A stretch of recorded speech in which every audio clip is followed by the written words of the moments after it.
Welcome to Chapter 9, the respiratory, hemic, lymphatic, mediastinum, and diaphragm coding systems. CPT is copyrighted by the American Medical Association, and CPT is a registered trademark of the American Medical Association. In this lecture, we will discuss the anatomy and functions of the respiratory system, hemic and lymphatic systems, as well as the mediastinum and diaphragm. We will also discuss ICD-10-CM and CPT codes as they relate to this system.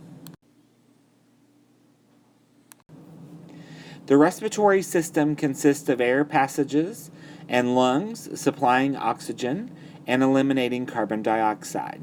Oxygen-rich air moves into the lungs, and carbon dioxide-rich air moves out of the lungs as waste. The respiratory system contains the upper and lower respiratory tracts. The upper respiratory tract consists of organs located outside the chest cavity, the nose and nasal cavities, the pharynx, larynx, and upper trachea. The lower respiratory tract consists of organs located in the chest cavity, the lower trachea, bronchi, bronchioles, alveoli, and lungs. The bronchi, bronchioles, alveoli, and lungs are located in the lungs. The nose includes an external portion that forms part of the face and an internal portion called the nasal cavities. These cavities contain fine hairs that trap large inhaled particles and serve as a first line of defense against harmful environmental pathogens. The cavities are separated into right and left portions by the nasal septum, which is made of bone and cartilage. Air enters the nasal cavities through the nostrils or nares. The nasal cavity contains receptor cells for the sense of smell. The pharynx, or throat, lies behind the oral cavity and between the nasal cavities and larynx. The pharynx directs food towards the esophagus and air to the larynx. Openings from the eustachian tubes connect the pharynx and the middle ear. The larynx is located between the pharynx and the trachea. Another name for the larynx is the voice box. The larynx has three functions. Acts as a passageway for air during breathing. It produces sound, which is your voice, and it prevents food from entering the breathing structures. The larynx is composed of cartilage, muscles, and ligaments. In men, the largest of the cartilaginous structures in the larynx is the thyroid cartilage called the Adam's apple.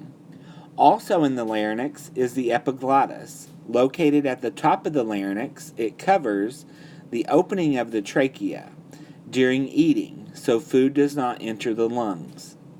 The vocal cords are folds of tissue composed of muscle and elastic ligaments covered by a mucous membrane. The glottis is the space between the vocal cords. The trachea, or windpipe, is a tube that is about 4 to 5 inches long and 1 inch in diameter. It extends from the lower edge of the larynx downward into the thoracic cavity.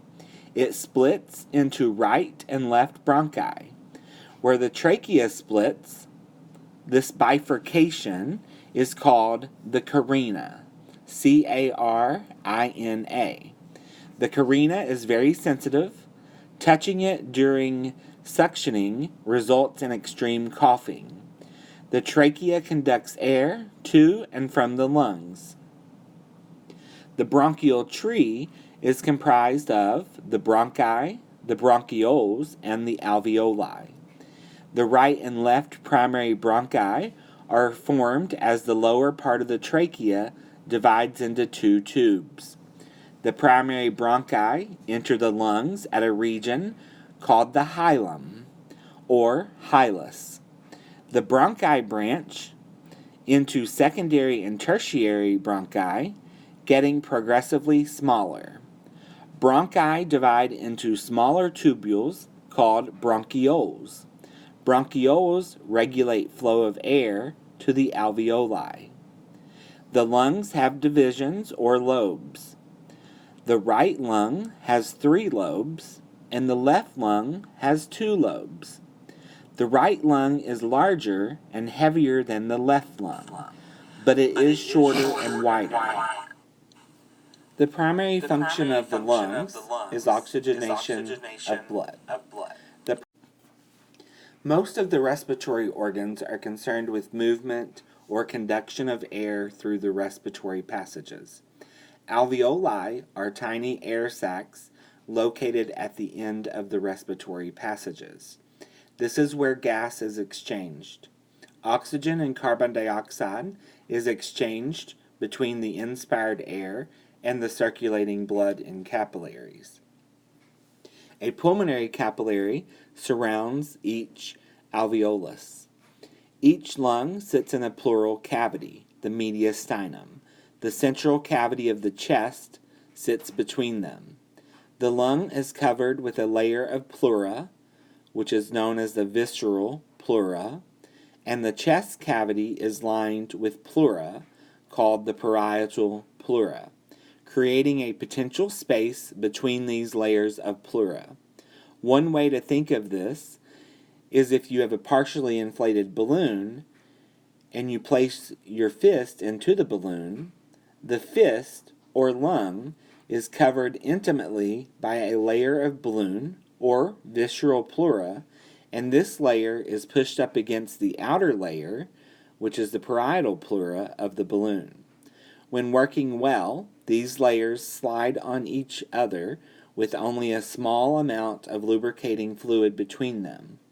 In disease conditions where there is inflammation, such as pleurisy, or increased fluid, which is pleural effusion, the lungs cannot inflate properly.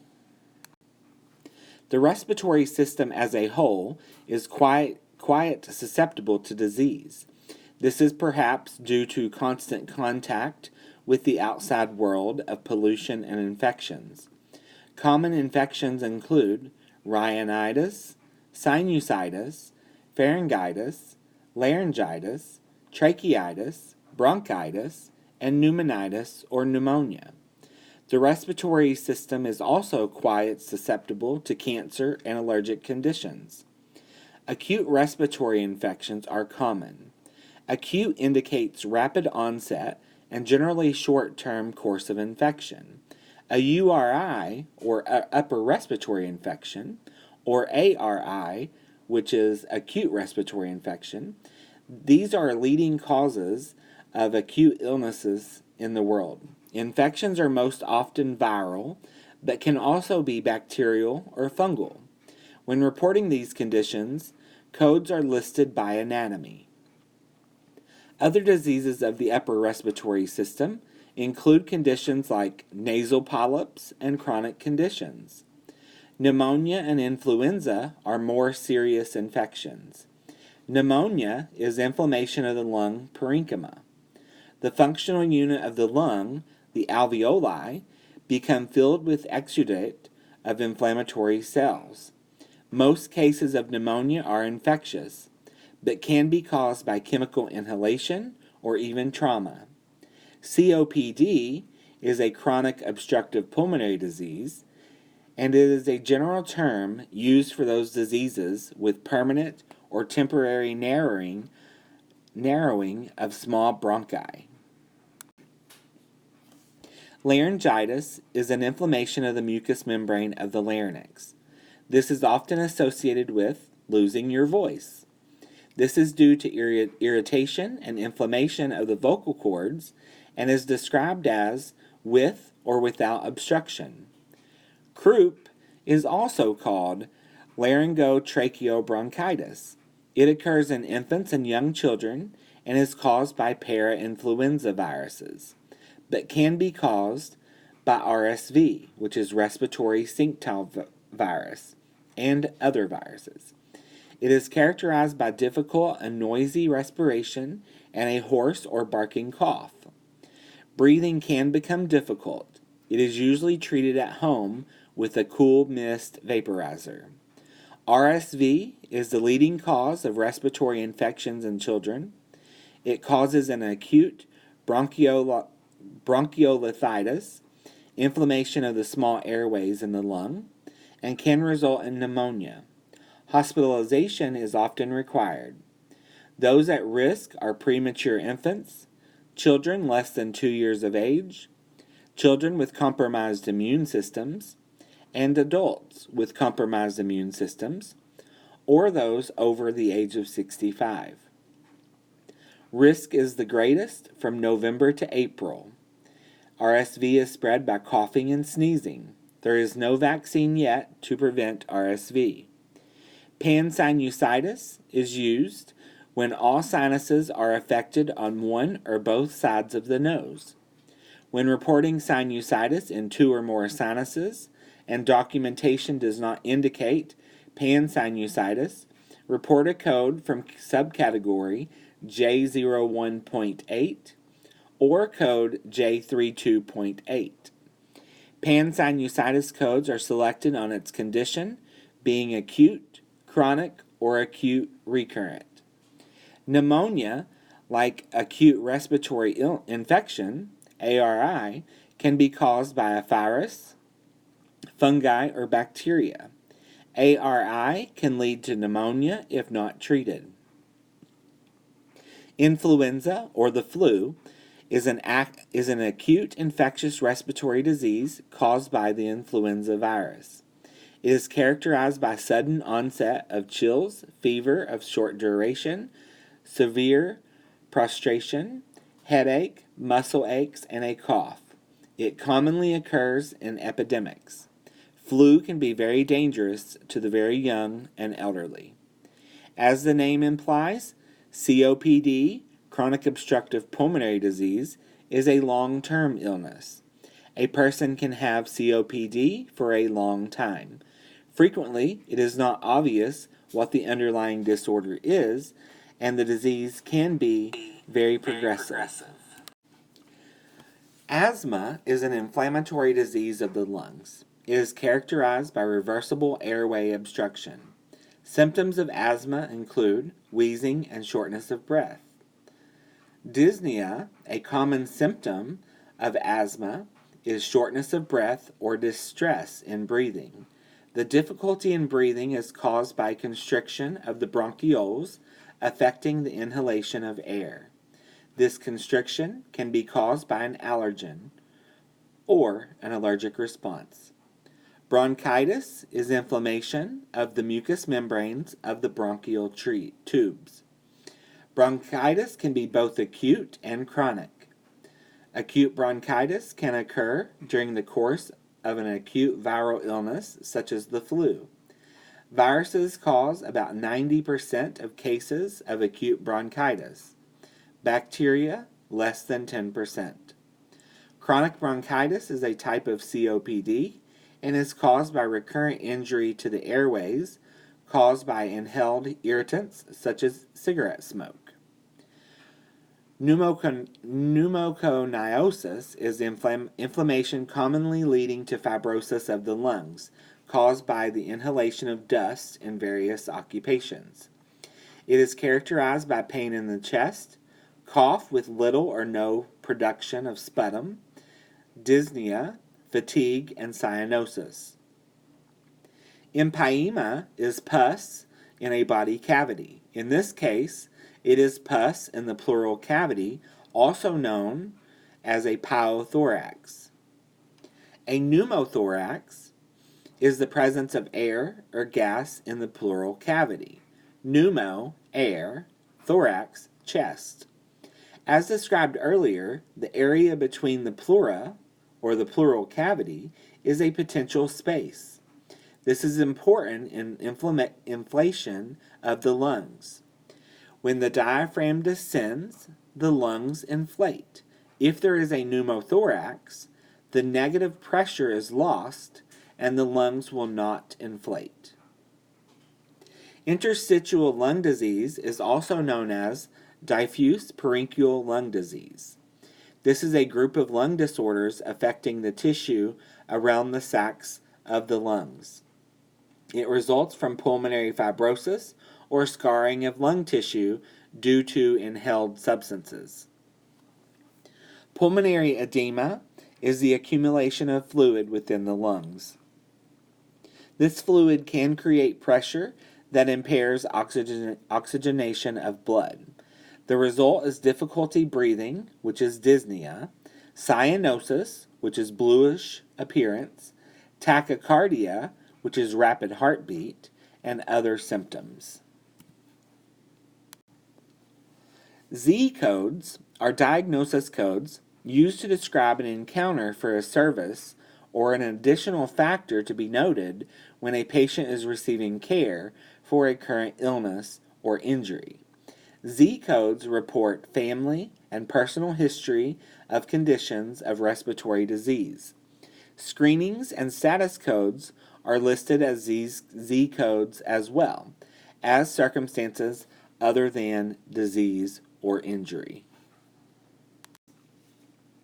In the respiratory section in the CPT code book, codes are listed beginning with procedures performed towards the top of the body, the head, and moving anatomically downward towards the feet. Respiratory codes will only utilize the anatomy down to your chest or thorax area. There are multiple parenthetical statements throughout this section, giving instructions on how to correctly code respiratory system procedures.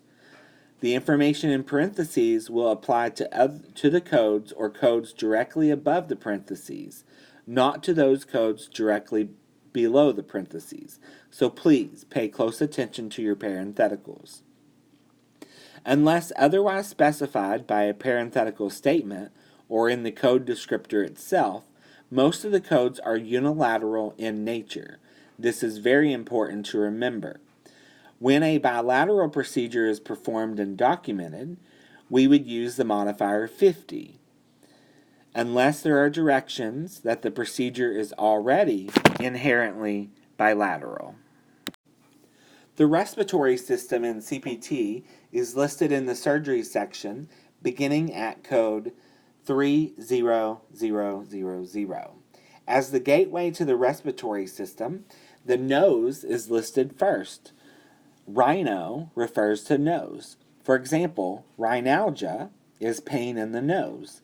Rhinorrhea is discharge from the nose. In other words, a runny nose.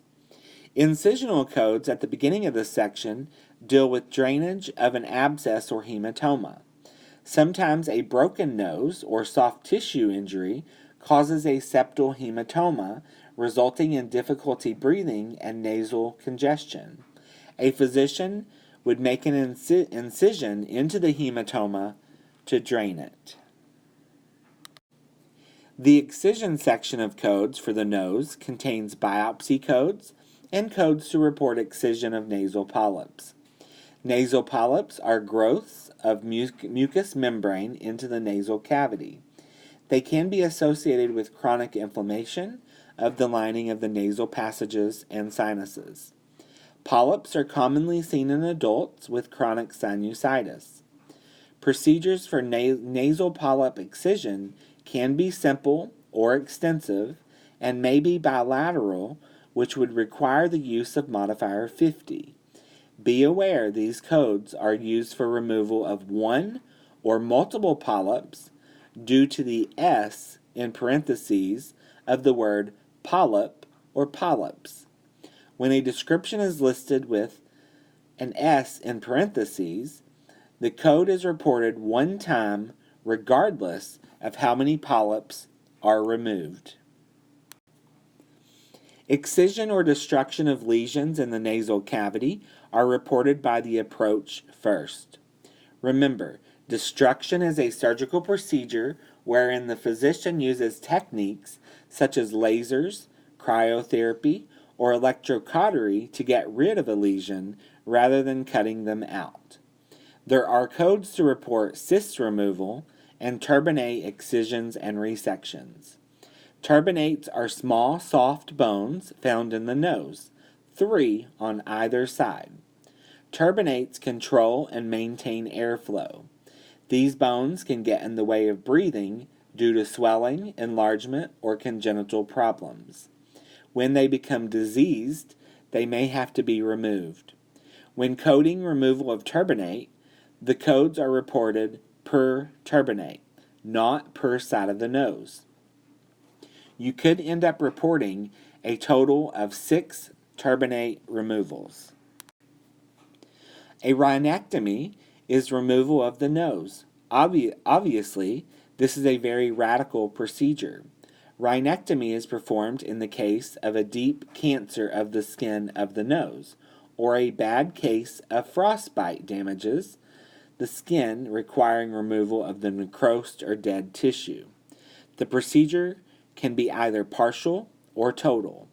When reconstruction is performed, closure or reconstruction is reported using listings from the skin repair section of the CPT codebook. Introduction codes address injections into a turbinate. There is also a listing for nasal septal prosthesis placement. The key word for the turbinate injection code is therapeutic. The prosthesis listing is used when a person has a deviated septum needing correction. A surgeon can place a plug in the hole in the septum, closing it.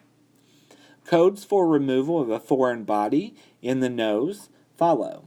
There is one code for removal in an office setting, and there are a couple of codes for removal performed in a facility setting. Codes are used if it is necessary to use general anesthesia, or if a rhinotomy is necessary to remove the object lodged in the nasal cavity. The repair category contains codes for rhinoplasties. Rhinoplasty is plastic surgery to change the shape of the nose and is usually considered cosmetic surgery. Some of the rhinoplasty codes are for cleft lip or palate repair. Remember to pay attention to the parenthetical statements for grafts and other types of reconstruction. Other repairs performed on the nose include repair of stenosis, used for nasal valve collapse. Septoplasty is surgery to correct defects or deformities of the nasal septum. It is usually performed for a deviated septum. Choanal atresia is a congenital condition in newborns where the nasal airway is blocked or narrowed by tissue. This can result in serious breathing complications in a newborn. Another birth defect is oromaxillary fistula, which is an abnormal passageway between the sinuses and the roof of the mouth. An oromaxillary fistula can also be caused by trauma or a complication of removing a tooth. The destruction category contains codes for ablation of turbinate mucosa. Pay special attention to the parenthetical instructions.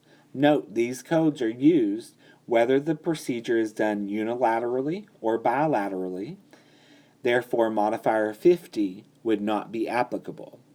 These codes only pertain to the inferior turbinates.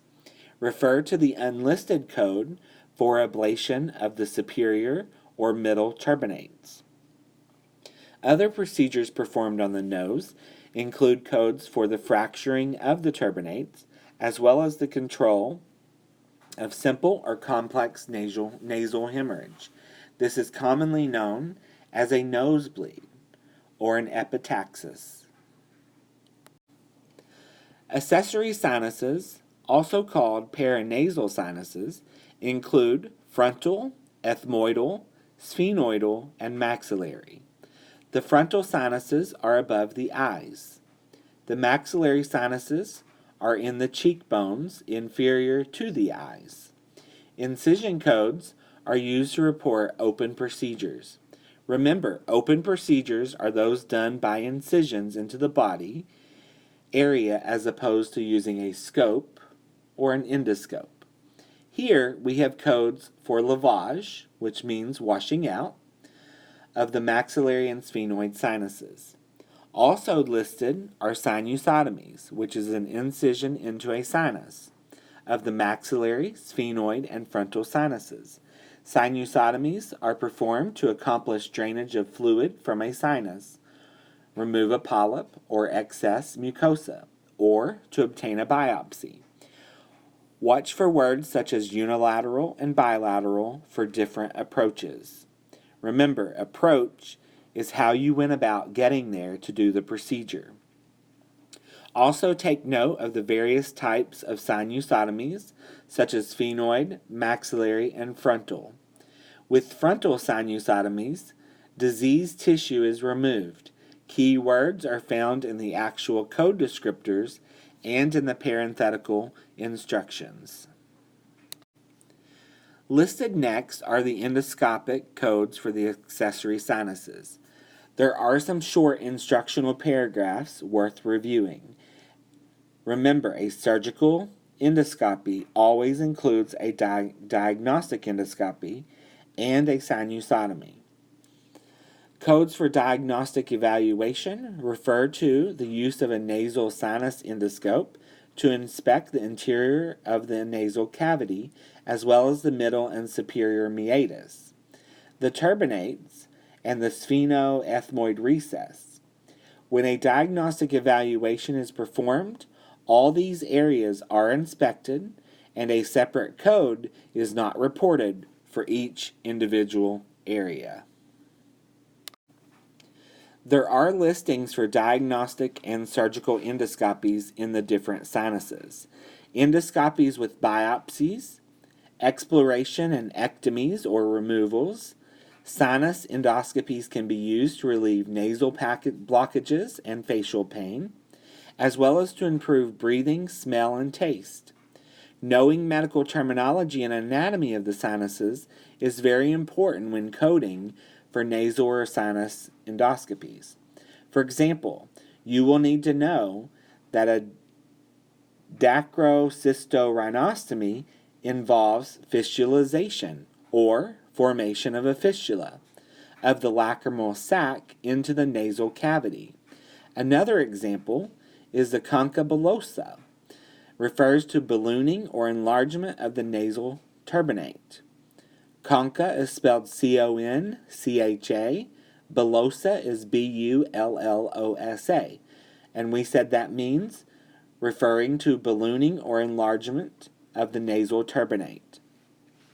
There are many lengthy parenthetical statements in these codes, requiring close attention when reporting endoscopies coupled with other procedures. Always read further ahead when there are parenthetical statements to help in the choice of choosing the correct code. Listed next are procedures of the larynx. Excision of the larynx is typically performed to remove a malignant or benign tumor. Rarely, the larynx is removed after damage from an auto accident or other traumatic injury. The code is assigned based on how much of the larynx is taken. This can include surrounding structures. The code assignment depends on the approach as well, such as lateral-vertical or anterior-vertical or anterior-lateral-vertical. Radical surgery is cancer surgery. The goal of the procedure is to remove all the tissue containing cancerous cells. This can include the tissue with the primary cancer and the adjacent tissue. A radical neck dissection includes the sternocleidomastoid muscle, the submandibular salivary gland, the internal jugular vein, the lymph nodes of the lateral neck, under the chin and the mandible, and the supraclavicular nodes are removed as well. A tracheostomy is considered an integral part of a laryngectomy and is not coded separately. The introduction section for the larynx lists codes for emergency endotracheal intubation and for a change of a tracheotomy tube. When a phrase in medical records states, the patient was intubated in the usual fashion, this refers to endotracheal intubation. When an emergency endotracheal intubation is performed, the person is often unconscious. A tube is inserted through the mouth into the trachea with the help of a laryngoscope to be able to help the person breathe. Next are endoscopy codes for laryngeal procedures. There is an instruction addressing the use of the operating microscope or telescope, or both, indicating they can be reported once per operative session. Parenthetical notes in this set of codes indicate to not report 69990 use of an operating microscope with specific codes because use of the microscope is already in the code descriptor itself.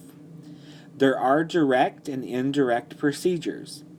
For correct coding, it is important to know which procedure was performed.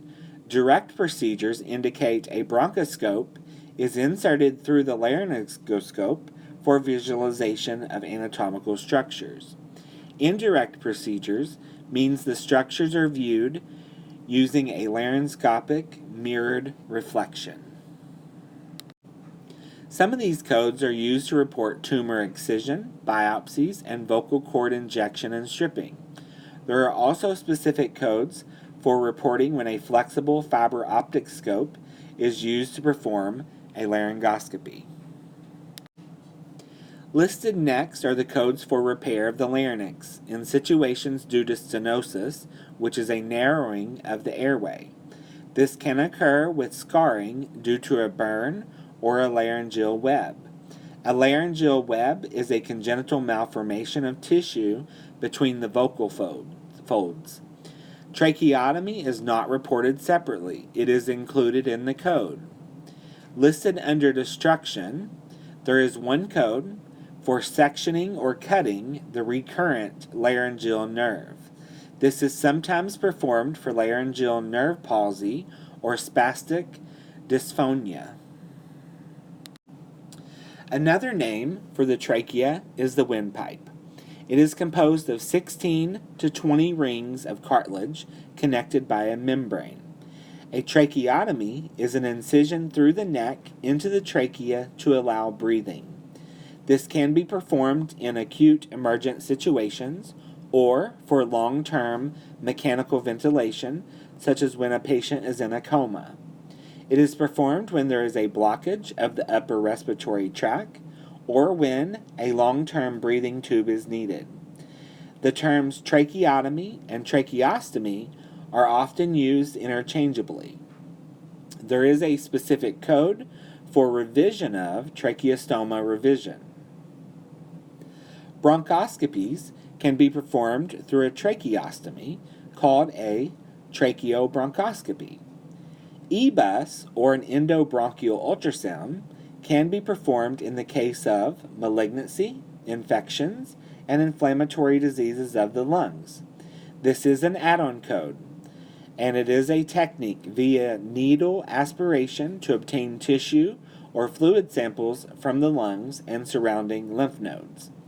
These samples can be very helpful for diagnosing and staging cancer.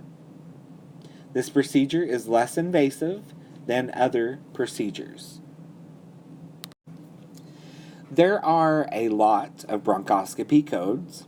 Review these codes carefully. Remember, any code indented underneath a code above it includes or builds from the common portion of the main or parent code up to the semicolon.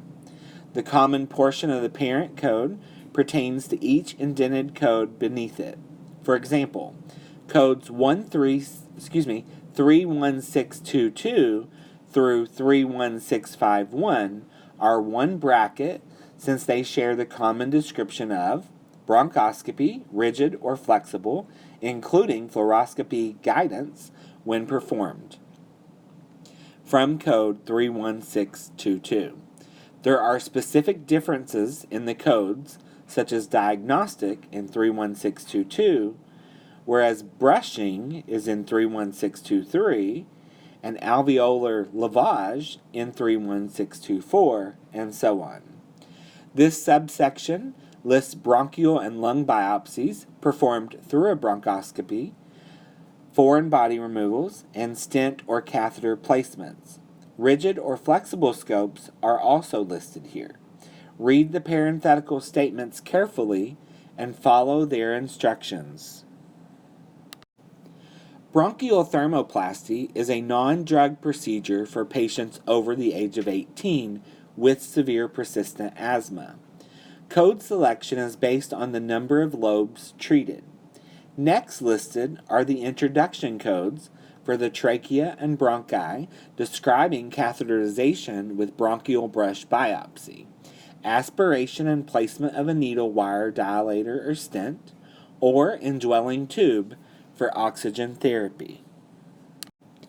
Following are the excision and repair codes.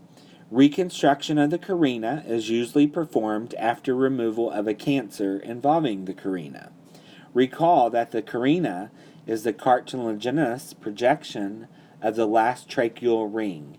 The carina is where the trachea splits into the right and left bronchi. The excisional codes are reported based on what is being excised, such as stenosis, a tumor, or a traumatized section of the trachea. With stenosis, a section of the trachea may be resected. In the case of anastomosis, the proximal portion and the distal portion of the trachea are sutured back together.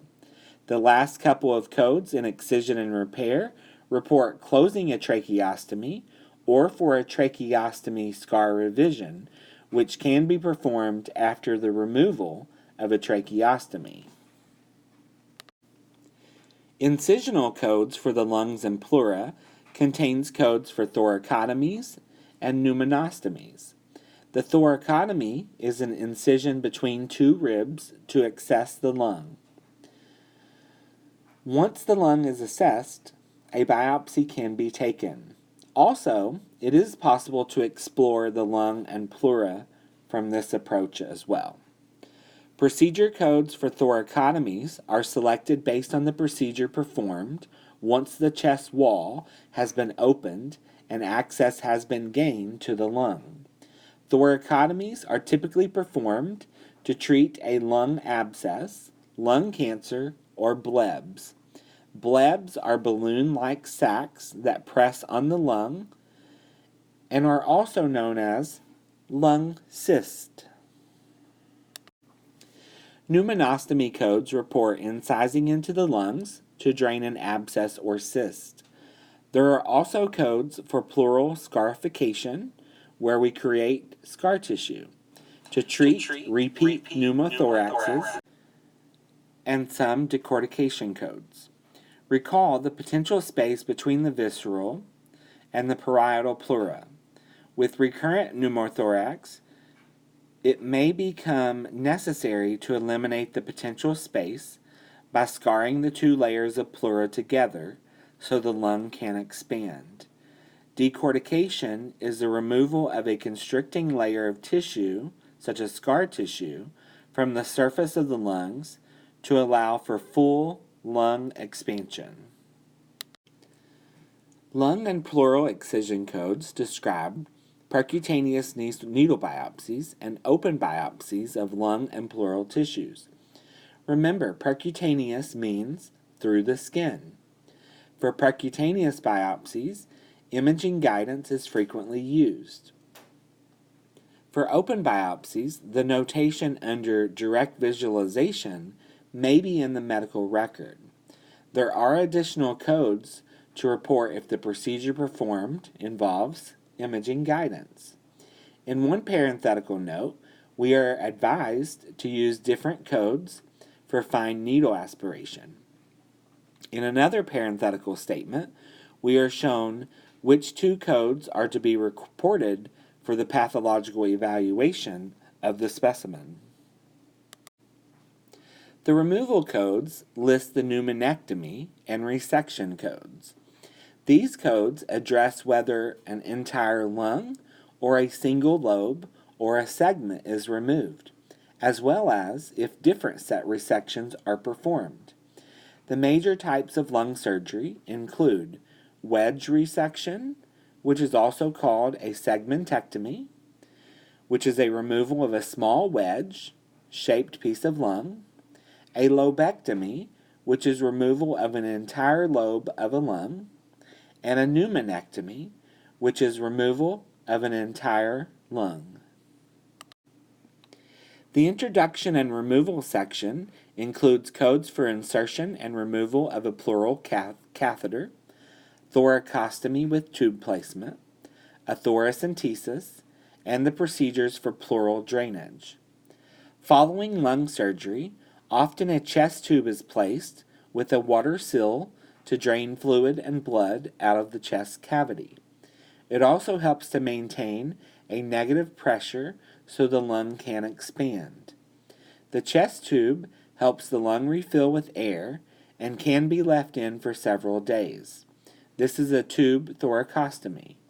Notice, this is a separate procedure and is often included in other surgeries. A tube thoracostomy can also be performed for a pneumothorax, which is a collapsed lung.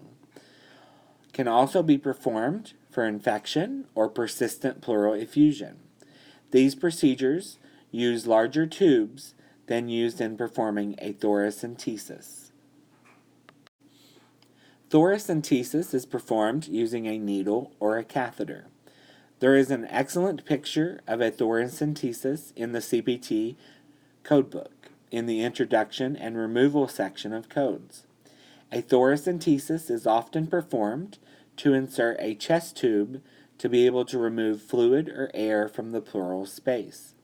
The code selection for both thoracentesis and percutaneous pleural drainage is based on whether imaging guidance is used or not. The thoracoscopy section for the lungs and pleura lists codes for diagnostic and surgical scopes. Remember, if the physician begins with a diagnostic scope and then decides to perform a surgical procedure using the scope, only the surgical scope procedure should be reported. For example, suppose a patient is scheduled to have a diagnostic scope of the pericardial sac. While viewing the pericardial sac through the scope, the physician decides to create a pericardial window. This converts the diagnostic thoracoscopy to a surgical one. Billing or reporting both the diagnostical and the surgical scope procedure is considered unbundling, and the claim submitted would be denied reimbursement. To code for a diagnostic thoracoscopy is selected based on the anatomical location being viewed and whether a biopsy is taken or not. A code may also be selected based on the abnormality being biopsied, whether it is a lung infiltrate or a nodule or a mass. The code for a surgical thoracoscopy is chosen based on the procedure performed during the thoracoscopy. Lung transplantation codes consist of 3 separate steps in order to report a lung transplant, including harvesting, backbench work, and insertion of the transplant. The first step is harvesting. Live donors for lung transplants are rare, and only a lobe from one live person can be donated. The second step is known as the backbench work. Usually a separate surgeon does this. In the procedure, the donated lung is prepped for transplantation into the recipient patient. You will select the backbench work code based on whether it is unilateral or bilateral.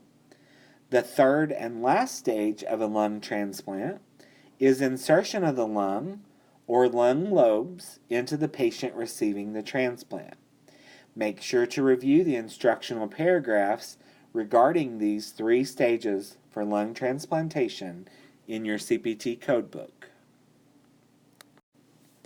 The last couple of sets of codes regarding the lungs and the pleura of the respiratory section are surgical collapse therapy codes. Included are resection and thoracoplasty codes and the other respiratory procedure codes, which consist of unilateral lung lavage, unilateral pulmonary tumor ablation, and 32999, which is an unlisted code for procedures on the lungs and the pleura. Now we jump over to the pulmonary section in the medicine section of your CPT code book. There are respiratory codes here. The codes consist of ventilator management. Ventilators are machines used to assist with breathing, usually in a patient that cannot breathe for themselves. This can be due to trauma or following surgery. A specialist called a pulmonologist or an intensivist generally manages ventilator settings. PFTs are pulmonary function tests performed by a technician, and they evaluate various aspects of breathing. Spirometry measures inhalation and exhalation and is very helpful in managing asthma.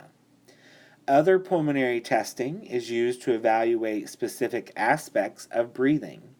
In most instances, these tests are administered by a pulmonary technician and then interpreted by a physician. A physician specializing in respiratory care is called a pulmonologist. When based in a hospital or intensive care unit, this specialist may also be called an intensivist. The mediastinum is the central compartment of the thoracic or chest cavity. The major structures in the mediastinum are surrounded by blood and lymphatic vessels, lymph nodes, nerves, and fat. Major structures in the mediastinum include the heart, aorta, esophagus, trachea, and the thymus gland. On the inferior border of the mediastinum is the diaphragm, a thin muscular layer separating the thoracic cavity from the abdominal cavity. The heart is surrounded by the pericardium, called the pericardial sac. This is similar to the pleura described earlier. The pericardial sac is a potential space with only a small amount of lubricating fluid inside in the normal situation. The diaphragm is a dome-shaped muscular partition. It is the chief muscle of inspiration and forms the floor of the thoracic cavity. With inspiration, the diaphragm descends. During expiration, it moves superiorly. Herniation of the diaphragm can occur following surgery or with a weakness of a section of the muscular layer for some other reason, such as a tumor. Paralysis of this muscle can result from trauma or any kind of neurological injury to the chest wall. Both of these problems impact the excursion of the lungs and in turn impact our breathing. Thymic hyperplasia is overgrowth of the thymus gland. This gland is large in children and regresses or gets smaller at puberty and into adulthood. It is necessary in early life for immunological function. With enlargement, it can present as a mediastinal mass. Mediastinotomy is cutting into or opening the mediastinum. There are different approaches to this procedure. The cervical approach is via the lower neck. Thoracic approach is through the chest or thoracic cavity. Recall that the heart and other vital structures are in the mediastinum. In other words, serious conditions must exist to undertake this surgery. It may be done for a tumor, infection, removal of a foreign body, or for the purpose of getting a biopsy. Like other areas of the body, tumors and cysts occur, and procedures are listed to evaluate these lesions. Endoscopy of this area is called a mediastinoscopy. It is an endoscopic evaluation of the mediastinum and used primarily to stage lung cancer. This is especially true when enlarged nodes are seen on chest x-ray or a CT scan, and to diagnose mediastinal masses or to sample the nodes in patients thought to have a lymphoma or a granulomatosis disease. This procedure is done in an operating room under general anesthesia. A mediastinoscope is a specialized endoscope. This procedure is called a mediastinoscopy. The lymphatic or lymphoid system consists of a network of lymphatic vessels that withdraws excess tissue fluid from the body fluid compartments, then filters it through lymph nodes and returns the filtered fluid to the bloodstream. In this way, the body is able to clear infection. Also, when there are abnormal cells, like cancer cells, these cells end up in lymph nodes. This is why, when surgery or imaging studies are performed to stage a cancer, lymph nodes are of such prime interest. If tumor cells are in the lymph nodes, it has spread from the primary site to the lymph nodes. If not, it is less likely that the cancer has spread. Check the hemic and lymph section of your CPT codebook for an illustration of the location of the mediastinal lymph nodes. The spleen is a large vascular lymphatic organ lying in the upper part of the abdomen on the left side. It is between the stomach and the diaphragm. Early in life, it is a blood-forming organ. Later in life, it is a storage organ for red blood cells and platelets. It also acts as a blood filter. The thymus, as just mentioned, is active early in life and less so after puberty and in adulthood. The bone marrow is very active in production and storage of blood cells. The lymphatic system serves vital functions in the body. It is vital in the filtering of fluids in the body and clearing of infections. An antigen is any substance that induces a state of sensitivity or an immune response. The spleen plays a vital role. It is enclosed in a capsule of connective tissue that partially divides the organ into lobules. There are two types of tissue in the spleen, red pulp and white pulp. Lymphocytes are often formed in the spleen, thymus, tonsils, and bone marrow. In adults, lymphocytes make up approximately 20 to 28% of the total number of white blood cells. Lymphoma is any neoplasm of the lymph or lymphoid tissue. This is a serious blood cancer. Lymphadenitis is inflammation of a lymph node or lymph nodes. It can be caused by an infection. Hypersplenism occurs when any condition in which the cellular components of the blood or platelets are removed at an abnormally high rate from the circulation by the spleen. Splenic rupture occurs primarily with trauma. Severe bleeding can result. Leukemia is a progressive proliferation of abnormal leukocytes, which is a type of white blood cell. These cells can be in blood, tissues, and other organs. It is classified by the dominant cell type.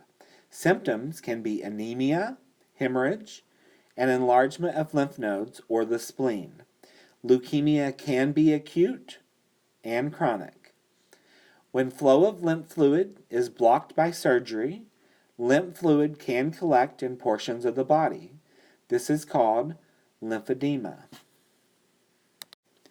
Splenectomy is surgical removal of the spleen. Trauma to this part of the body is the primary indication for this procedure. Choice of code reported will depend on approach, open or endoscopic. Generally, a total splenectomy is performed. There is a code for partial splenectomy. Splenography is suturing or repair of a ruptured spleen. Again, trauma is the most common cause of this serious disorder. A splenopexy is synonym for splenography. There is one code. It is the same code even if a partial splenectomy is performed. Bone marrow and stem cell transplants are tremendous tools in treating leukemia and other blood cell cancers. As mentioned previously, the bone marrow produces and stores blood cells. It is possible to take these cells from healthy donors and give them to those with abnormal cells. In most cancers of blood cells, there is an overproduction of a line of cells, but the cells produced are not normal and don't work. Bone marrow can be taken from the donor by aspiration from the sternum or from the iliac crest of the pelvic bone. It is relatively painful for the donor, but can be life-saving for the patient. Stem cells are precursor cells. This means they have not yet differentiated into the specific cells they will become. These cells have incredible potential for future treatments in these and many other conditions. Autologous is from the patient to themselves. Allogenic is the same as allograft. It is transplantation between genetically non-identical individuals of the same species. Lymphatic channels are a whole system or network of vessels similar to the vascular system. Lymph nodes are located throughout the body and drain specific areas of the body. The nodes are small glands filtering out harmful products. They also produce and store lymphocytes, which help fight infections due to bacteria and viruses. It is sometimes necessary to drain areas of lymph nodes that become infected and form a collection of infection or an abscess. Biopsy of lymph nodes can be performed with an open incision or via needle aspiration. The code used to report the procedure is based on the method of biopsy and location of the lymph node. A lymphadenectomy is removal of lymph nodes or tissue. This can be a critical component of staging a cancer. Staging helps the physician know the extent of disease and is critical in determining a treatment plan. Radical procedures are done for serious cancers. In these procedures, the primary cancer is removed along with adjacent tissue. Part of a radical procedure includes removal of lymph nodes in the area or where the cancer is known to spread. When a person has a radical procedure with a lymphadenectomy, it is worrisome when the lymph nodes are positive, meaning they have cancer in them. It is good when the lymph nodes are negative with no cancer in them.